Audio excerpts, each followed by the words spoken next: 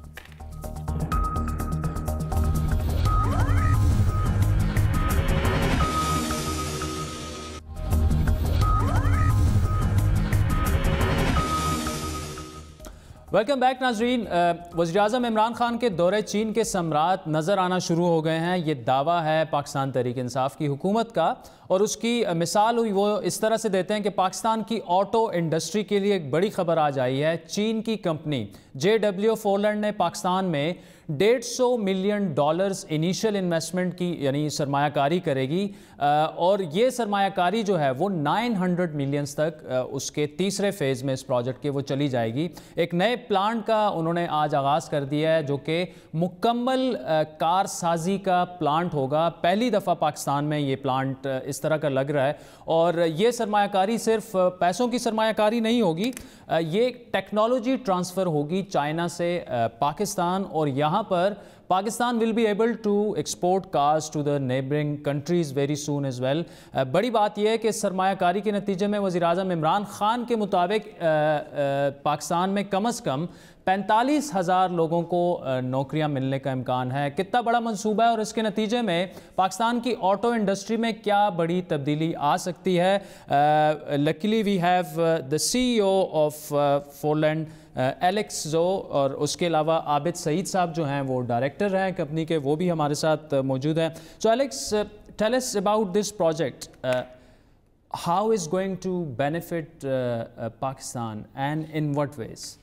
Forland International is a leading commercial brand in China, based on Pakistan's automobile policy for 2016 to 2021. Based on this policy, we come here, search and find our brilliant partner, JWCS Group, and set up this joint venture to manufacture commercial vehicle and passenger vehicle. Right now, in the phase one, we already invest $150 million for the commercial vehicle. But the total investment is 900 million. Yes, until phase 3 it will be 900 million. Right. Yes. And what's going to happen? So it's like a technology transfer from China to Pakistan, yes, rather than just investment. This is something that we first try out of China. This is the first time we try to join the venture in here. Right. It means we set the joint venture not just to sign the technical agreement and distributor agreement out of China. So in this way, we will support the local industry. Right. We're not only going to here to sell the vehicle itself, but also going to deeper manufacture to up level the whole supply chain for the automobile business. Right. So in this way, we will also direct and indirect create more than 45,000 jobs to the local market. Right, just this one project? Yes, just this project. اچھا عابد سعید صاحب, 45,000 jobs اس project سے create ہوں گی, لیکن اسے آج prime minister صاحب نے, میں بھی وہیں پہ پرائم منسٹر ہاؤس میں موجود تھا, وہ بار بار اس کو تاریخی کہہ رہے تھے. اس کی وجہ کیا ہے؟ پہلے تو السلام علیکم, تھینک یو ویری مچ, آپ نے ہمیں یہاں پہ انوائٹ کیا. تاریخی کہنے کی وجہ ایک یہ تھی کہ ابھی تک یہاں پاکستان میں جتنے بھی مینوفیکچرر موجود ہیں مینلی وہ اسمبلر ہیں. مینلی ہمارے پاس جو پلانٹ موجود ہیں اس میں ویلڈنگ, پینٹ شاپ اور اسمبلی ہو رہی ہوتی ہے. ٹھیک ہے, تو یہ چیز تو ہمارے اپنے پلانٹ میں موجود ہے, لیکن اس کے ساتھ ساتھ ہم ٹیکنالوجی جو ٹرانسفر کرنے کی بات کر رہے ہیں اس میں ہم انجن ٹیکنالوجی اور ٹرانسمیشن ٹیکنالوجی ٹرانسفر کرنے کی بات کر رہے ہیں. اس وقت پاکستان میں 100 سے زیادہ وینڈر انڈسٹری ہے جو کہ ڈفرینٹ OEMs کو پارٹس بنا کے دے رہی ہے. اس میں مینلی انجیکشن مولڈنگ پارٹس ہیں, اس میں شیٹ میٹل پارٹس ہیں, ربر پارٹس ہیں, لیکن ابھی تک انجن کی ٹیکنالوجی پاکستان میں نہیں آئی, جبکہ یہ فرسٹ ٹائم ہے کہ جو کہ انجن مینوفیکچرنگ فیسلٹی پاکستان میں. ٹھیک ہے. اچھا, یہ جو دعویٰ کیا جاتا ہے کہ جی یہ یہاں سے اب پاکستان جو ہے کارز ایکسپورٹ بھی کر سکے گا, اس وقت تک پہنچنے میں کتنا ٹائم لگے گا؟ اچھا جی, یہ ہمارے لیے بڑا پراؤڈ مومنٹ ہے کہ جو ہمارے پرنسپل ہیں فورلینڈ, انہوں نے اناؤنس کیا ہے کہ پاکستان کا جو یہ JV ہے یہ صرف پاکستان میں گاڑیاں نہیں بنائے گا, بلکہ ساؤتھ ایشیا ریجن اور مڈل ایسٹ ریجن میں ہم ایکسپورٹ کریں گے. جب ہم مڈل ایسٹ ریجن کی بات کرتے ہیں تو زیادہ تر وہاں لیفٹ ہینڈ ڈرائیو ہوتی ہے, اور انفیکٹ یہ ڈیسائیڈ ہوا ہے کہ ہم پاکستان کے پلانٹ میں لیفٹ ہینڈ ڈرائیو بنائیں گے اور وہ ایکسپورٹ کریں گے. آپ کا سوال جہاں تک کہ کب تک یہ شروع ہوگا, we are expecting to export the vehicle by end of 2019. End of 2019. Alex, the Pakistani government, since coming into the power, they have been claiming that we are making things a lot easier for foreign investors, and we are giving them a lot of incentives, etc. as well. But we would like to hear from you, about the new government, how different it is and how investors friendly this government is. Actually, under the new government's guiding, I think this joint venture right now, we finish our construction in this year and start launching our products to the end market in the middle of this year. Right now, under the new government's leading, all of the policy turns to be very good to us. Our selling number actually reached to more than 100 units per month. Actually, is in a very quickly speed. So I think I have high hope in the next few months. Under this government's guiding, we can reach to another higher target. Yes. Right, okay. And then overall, because you have a grip and business and economy as well. So what do you think the challenges that Pakistani business community face right now, and how can we increase our exports? Because this is the fundamental issue that we have, the balance of payment problems. We have to going to the IMF, etc. as well.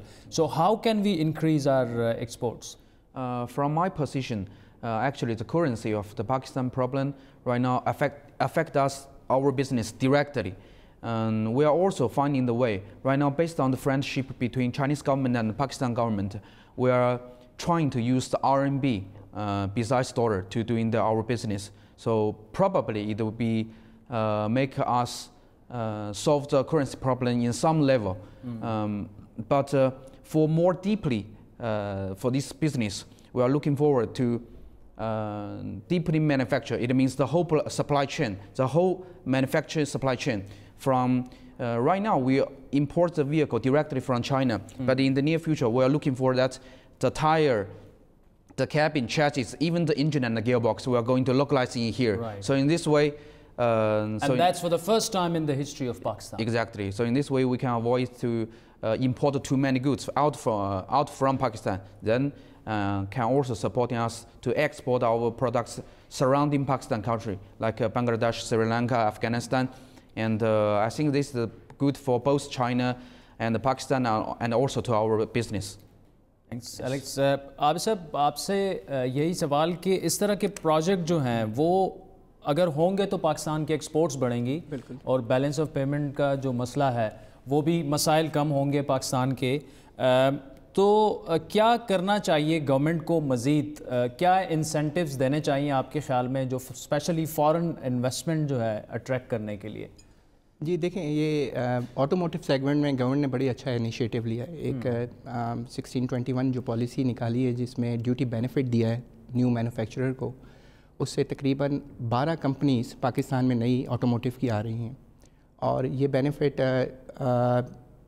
Manufacturing جو benefit ہے اس کی وجہ سے Chinese brand اور different European brand بھی پاکستان میں آ رہے ہیں. اس طرح کے انسینٹیو ہمیں ڈفرینٹ بزنس سیگمنٹ میں دینے چاہیے.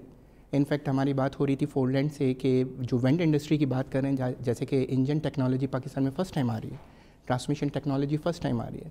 تو اگر وینڈ انڈسٹری میں بھی ہم کچھ اس طرح کے بینیفٹ انٹروڈیوس کریں تو چائنا سے اور different part of the world سے جو ٹیکنالوجی ٹرانسفر ہوگی اس سے not only we will have the technology transfer but also ایک جاب کریشن ہوگی, اور ٹیکنیکل ایکسپرٹیز ہمارے لوگوں میں ڈیولپ ہوگی. اور آج پرائم منسٹر صاحب نے یہ بھی کہا کہ یہاں پر ایک اسکول بھی بن رہا ہے جو بالکل یہ ہمارے جو پریزیڈنٹ ہیں, جی بالکل, جو ہمارے پریزیڈنٹ ہیں فور لینڈ کے, انہوں نے یہ اناؤنس کیا ہے کہ جی پاکستان میں ہم ایک انسٹیٹیوشن بنائیں گے جس میں ہم ٹیکنیکل ایکسپرٹیز ٹرانسفر کریں گے, اور وہاں سے جتنے بھی انسٹرکٹر ہیں وہ چائنا سے موو ہوں گے, اور وہ ٹیکنیکلی ہمیں ہماری جو جنریشن ہے, نئی جنریشن ہے, ان کو سب کو ینگسٹر کو اس میں ٹیکنیکل نو ہاؤ ٹرانسفر کریں انشاءاللہ. عابد سعید صاحب, Alexo, thank you so much for joining me in the studio. We'll keep on speaking to you. Thank you so much. ناظرین, وقت ہوا چاہتا ہے ایک بریک کا, جس کے بعد آپ سے دوبارہ ملاقات ہوگی.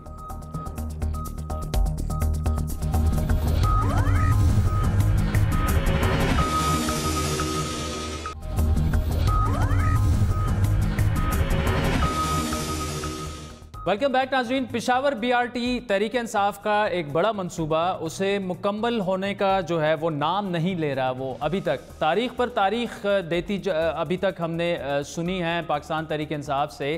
ساتھ ہی ساتھ منصوبے کی لاگت جو ہے وہ بھی بڑھتی جا رہی ہے. یہ منصوبہ جسے 2 سال قبل اکتوبر 2017 میں شروع کیا گیا تھا, 2 سال قبل نہیں, سوری, تقریباً 1 سال پہلے, اکتوبر 2017 میں جب یہ شروع کیا گیا تھا, اپریل 2018 میں اسے مکمل کیا جانا تھا. پھر مئی 2018 میں اس وقت کے وزیر اعلیٰ خیبر پختونخوا پرویز خٹک نے دعویٰ کیا کہ پشاور BRT منصوبہ تیز ترین مدت میں مکمل ہونے کا ریکارڈ قائم کرے گا. اسی لین کی BRT 2.5 سال میں بنی, لاہور کی BRT تقریباً 1.5 سال میں بنی, اسلام آباد پنڈی کی BRT 15 مہینے میں بنی, اور یہ 6 مہینے اس کے کمپلیٹ ہو چکے. اس مہینے 7 مہینہ ہو جائے گا, اگلے تو زیادہ سے زیادہ یہ 8 مہینے میں کمپلیٹ ہو جائے گا. اور یہ دنیا کا fastest construction work of BRT ہوگا. یہ ایک ریکارڈ ہوگا دنیا کا. آپ لوگ شور مچاتے ہیں, لوگ خوش ہیں, لوگوں کو کوئی مسئلہ نہیں ہے, ان کا مستقبل بہتر ہو رہا ہے. جو تکلیف ہے صرف میڈیا میں دیکھ رہا ہوں, عوام تو بڑے خوش ہیں. پرویز خٹک صاحب کا یہ بیان آپ نے سنا, انہوں نے یہ بیان 6 مئی 2018 کو دیا تھا, اور ان کا دعویٰ یہ تھا, میں ان کے الفاظ ریپیٹ کر رہا ہوں, کہ تیز ترین کمپلیشن جو ہے, مکمل ہونے کا یہ منصوبہ جو ہے وہ ریکارڈ قائم کرے گا. خٹک صاحب, اب تک ریکارڈ صرف ایک ہی چیز کے قائم ہو چکے ہیں, اور وہ تاریخیں بدلنے کے BRT پروجیکٹ, اور اس کے علاوہ جتنی لاگت اس کی بڑھ چکی ہے. آپ نے یہ باتیں 2018 کے الیکشن سے پہلے کی تھیں, اس کے بعد الیکشن بھی ہو چکے ہیں, تحریک انصاف ایک بار پھر صوبے میں حکومت بنا چکی ہے. اہم بات یہ ہے کہ منصوبے کی لاگت جو آغاز میں تقریباً 40 ارب روپے تھی, اس تاخیر کے باعث بڑھ کر تقریباً اب 70 ارب روپے تک جا پہنچی ہے. لیکن پشاور BRT ہے کہ مکمل ہونے کا نام ہی نہیں لے رہی. تازہ ترین اطلاعات کے مطابق اب اس 2017 میں شروع ہونے والا یہ منصوبہ 2018 میں بھی مکمل نہیں ہو پائے گا. اب ایک نئی تاریخ سامنے آئی ہے, مارچ 2000, اگلے سال مارچ تک ان کا یہ کہنا ہے پاکستان تحریک انصاف کا کہ یہ منصوبہ شاید مکمل ہو جائے. تفصیلات کے مطابق اس وقت منصوبے میں تاخیر جو ہے وہ وابڈا اور پاکستان ریلوے کے باعث ہو رہی ہے, یہ کہنا ہے حکومت کا. کچھ مقامات پر بجلی کی نئی تاریں بچھائی جا رہی ہیں, جبکہ ریلوے سے زمین حاصل کرنے کا عمل بھی تاخیر کا شکار ہے. کیا مارچ 2018 میں یہ منصوبہ, اگلے سال مارچ میں یہ منصوبہ مکمل ہو پائے گا؟ اس تاخیر کا ذمہ دار کون ہے؟ بات کریں گے پشاور سے ہم نیوز کے بیورو چیف طارق وحید ہمارے ساتھ موجود ہیں. اس کے علاوہ کوشش کریں گے کہ صوبائی وزیر اطلاعات جو ہیں شوکت یوسفزئی صاحب, وہ بھی ہمیں جوائن کریں. طارق, آپ سے سنیں گے, ایک بار پھر اس منصوبے میں تاخیر ہوئی ہے. اب یہ کہا جا رہا ہے کہ مارچ, اگلے سال مارچ تک یہ منصوبہ جو ہے وہ مکمل ہو جائے گا. مارچ میں بھی تقریباً 3 ماہ رہ گئے. آپ کیا سمجھتے ہیں کہ کیا یہ منصوبہ مکمل ہو پائے گا؟ عادل, آپ نے پروگرام کے ابتدا میں جو سارٹ چلا دیا, تو آپ نے اس منصوبے کا جو ماسٹر مائنڈ ہے سابق وزیر اعلیٰ پرویز خٹک, اس کا سارٹ چلا دیا. میں بتانے والا تھا لیکن آپ نے اس سے پہلے ہی اس کا سارٹ چلا دیا. اس منصوبے کے پیچھے یہی پرویز خٹک تھے, وزیر دفاع, جس نے پارٹی اور ساتھ ہی جو کیبنٹ اراکین ہیں ان کی مخالفت کے باوجود یہ اعلان کیا کہ وہ یہ منصوبہ شروع کر رہے ہیں اور 6 مہینے میں اس کو مکمل کریں گے. لیکن جس طرح آپ نے اس کا سارا پس منظر بتا دیا, اور ابھی جو دوسرا اعلان ہوا ہے کہ مارچ 2019 میں یہ منصوبہ مکمل ہوگا, لیکن جو زمینی حقائق ہے عادل, یہاں پر جو سٹرکچر ہے بنیادی اس روٹ کا, وہ 24-25 کلومیٹر ہے, وہ ابھی تک مکمل نہیں ہو سکا ہے. اگر آپ صرف اس منصوبے کی تکمیل کو صرف اس کے جو جنگلے بنائے گئے ہیں, 2-3 پل بنائے گئے ہیں, اس سے اس کی عکاسی کرتے ہیں تو پھر تو ٹھیک ہے, 2-3 مہینوں میں یہ مکمل ہو جائے گا. لیکن جو اصل BRT ہے, جو جب یہ بسیں آپریشنل ہوگی, یہ سروس شروع ہوگا, وہ 3 مہینوں کے اندر نظر نہیں آ رہا ہے جو زمینی حقائق ہے. اچھا طارق، یہ تو آپ اس منصوبے کی انویسٹیگیشن کے لیے انویسٹیگیشن پہ بھی آتے ہیں. اس کا طارق ذمہ دار کون ہے اس تاخیر کا؟ کیونکہ اس تاخیر سے منصوبے کی لاگت جو ہے وہ تقریباً ڈبل ہو چکی ہے. 40 ارب کا منصوبہ اب 70 ارب میں مکمل ہوگا. خیر مجھے یہ الفاظ بھی یوز نہیں کرنے چاہیے مکمل ہوگا. مجھے تو ایسے لگ رہا ہے جب بھی پشاور جاتا ہوں بری حالت ہے. 1 کلومیٹر کا سفر جو ہے اکثر 2 گھنٹے اس پر لگ جاتے ہیں. آپ تو پتہ نہیں کیسے رہ رہے ہیں اس شہر میں اس منصوبے کی وجہ سے جو حالت ہو گئی ہے اس شہر کی. عادل، جو آپ نے ذمہ داری کی بات کی تو میرے خیال میں جو سابقہ حکومت ہے پی ٹی آئی کی اور پھر پی ٹی آئی میں وزیر اعلیٰ پرویز خٹک، کیونکہ جو ہماری آف دی ریکارڈ بات ہوتی ہے پی ٹی آئی کے ذمہ داران سے، سابقہ وزراء سے، موجودہ وزراء سے، تو سارے انگلی پرویز خٹک کی طرف ہی اٹھاتے ہیں.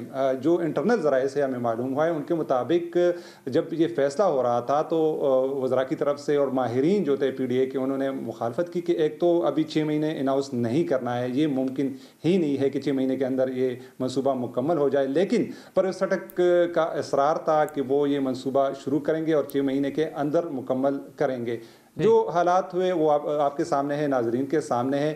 پشاور کورٹ نے اس کا نوٹس لیا اور باقاعدہ نیب کو ہدایت جاری کر دی. ٹھیک ہے، اور وہ انویسٹیگیشنز ہو رہی ہیں. طارق، یہ یہاں پہ ایک دوسری چیز میں پہلی دفعہ شیئر ناظرین کے سامنے بھی کر رہا ہوں کہ گزشتہ حکومت میں ناظرین جب یہ منصوبہ وہاں پر جس طرح طارق نے کہا کہ وہاں پر جو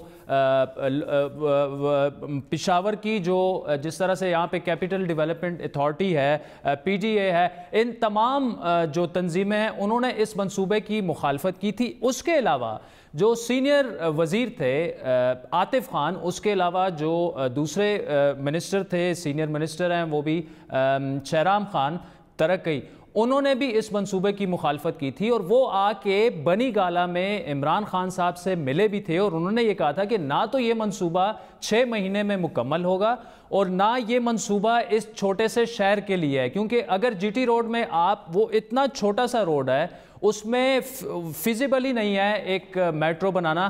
لیکن پرویز خٹک صاحب جو تھے انہوں نے کہا تھا کہ جی ہم نے الیکشن سے پہلے پتہ نہیں اس منصوبے کو میں کمپلیٹ کروا دوں گا، کوئی میجک میں کر دوں گا. آج تک مطلب اکتوبر 2017 میں شروع ہونے والا منصوبہ 1 سال سے زیادہ عرصہ اس کا ہو گیا ہے. بار بار اس کی تاریخیں بدلائی جا رہی ہیں. تو طارق، یہ آپ کی بات بالکل ٹھیک ہے. جو سینئر وزراء تھے، کیبنٹ تھے، انہوں نے بھی اس منصوبے کی مخالفت کی تھی اور آج بھی وہ یہ کہتے ہیں کیبنٹ کے اجلاسوں میں کہ جی ہم نے تو کہا تھا کہ آپ یہ نہ کریں. آپ ہی نے کہا تھا کہ نہیں جی میں اس کو کمپلیٹ کرواؤں گا. عادل، اگر آپ کے پشاور کا جو جغرافیہ ہے اس سے آگاہ ہیں، اگر ٹریفک کا مسئلہ ہے، بالکل یہ ایک برننگ ایشو تھا اور لوڈ بڑھتا جا رہا تھا. اس کا جو ماہرین بتا رہے ہیں ان کے مطابق اس کا آسان حل یہ تھا، 3-4 ارب روپے سے یہ منصوبہ مکمل ہو سکتا تھا، اور وہ تھا جو پشاور کا رنگ روڈ ہے. کیونکہ یہ ماضی میں ادھورا منصوبہ رہا تھا، تو اگر اس کو مکمل کیا جاتا تو پشاور پر ٹریفک کا 50% جو لوڈ ہے وہ کم ہو جاتا. لیکن چونکہ اس منصوبے سے پی ٹی آئی جو سابق حکومت ہے ان کے نمبر نہیں بن رہے تھے، ان کی واہ نہیں ہو رہی تھی اور کسی کو خبر بھی نہ ہوتی کہ یہ منصوبہ مکمل کر دیا گیا ہے، اس لیے انہوں نے ترجیح دی کہ بی آر ٹی کی شکل میں ایک ایسا ویزیبل نظر آنے والا منصوبہ شروع کیا جائے تاکہ پوری دنیا میں اس کے چرچے ہو. اور ویسے نظر تو آ رہا ہے، وہ آپ دیکھ رہے ہیں کہ یہ ایک منصوبہ ہے جو نظر تو ہے. اور دوسری بات یہ عادل کہ اس منصوبے کی تاخیر سے جو 2 طبقے میں آپ کو بتانا چاہتا ہوں کہ 2 طبقے جو ہے وہ اچھی طرح مستفید ہو رہے ہیں. ایک تو پی ڈی اے کے جو حکام ہے، تقریباً 50-100 ڈائریکٹر سے لے کر نچلے لیول تک، کلرک لیول تک، اس منصوبے کی وجہ سے ان کو ڈبل الاؤنس مل رہا ہے. جب سے سال سے اوپر ہو گیا ہے ان کو تنخواہیں ڈبل مل رہی ہے، allowance B R T allowance مل رہا ہے. تو میرے خیال میں اس کی تاخیر پر وہ طبقہ خوش ہے. دوسرا طبقہ جو ہے جو پشاور کے منشیات استعمال کرنے والے لوگ ہیں، جو نشئی افراد ہیں، ان کے لیے یہ کافی فائدہ مند ثابت ہو رہا ہے. کیونکہ جو جنگلے لگائے گئے ہیں، 3 دفعہ یہ جنگلے لگائے گئے ہیں، جگہ جگہ سے ٹوٹ رہے ہیں، اور جو منشیات کے عادی افراد ہیں رات کو یہ جنگلے توڑ کر لے جاتے ہیں اور ان کو کباڑیوں پر فروخت کر دیتے ہیں. اگلے دن جو ٹھیکیدار ہے پھر اس کی ریپیئر کروا دیتا ہے. تو یہ 2 طبقے اچھی طرح مستفید ہو رہے ہیں. طارق وحید بہت بہت شکریہ, تھینک یو سو مچ. ناظرین, ہم نے کوشش کی شوکت یوسفزئی صاحب سے بھی بات کرنے کی, انہوں نے وعدہ تو کیا تھا لیکن ان سے رابطہ نہیں ہو پایا. آج کے پروگرام پر آپ کے فیڈ بیک کے منتظر رہیں گے. ہمارا ٹویٹر ہینڈل ہے @بڑی بات. مجھے میری ٹیم سمیت اجازت دیجیے, خدا حافظ.